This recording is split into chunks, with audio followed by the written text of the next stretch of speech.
What is a cash coverage ratio? The cash coverage ratio formula is a way for accountants and business owners to determine if a business has adequate funds to pay for interest and day-to-day operating costs.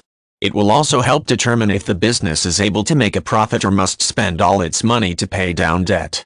The ratio itself is easy to calculate and is done in a few steps. Answers higher than 1 are better and answers lower than 1 typically show the business will be going bankrupt soon. Cash coverage ratio is a formula that takes 3 numbers: earnings before interest and taxes, non-cash expenses such as depreciation, and the interest expense. The interest expense should only include money being paid and not discounts or premiums. Most bookkeepers, accountants, and accounting software can figure out these numbers if they are not known offhand. The number derived from the formula shows how much money a company has compared to its debt.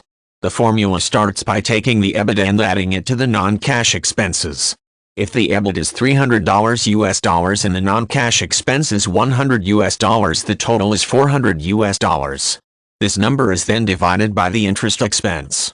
If the interest expense is $200, for example, then the calculation is 200. This leaves 2, making a ratio of 2:1.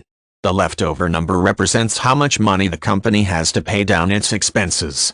In the above example, the company has $2 for every $1 of debt. The company will be able to pay its debt and have a profit left after all the expenses.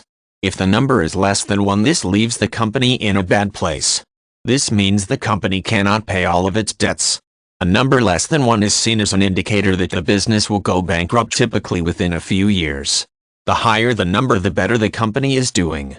Cash coverage ratio is used as an indicator to show whether any given business is able to meet its financial obligations.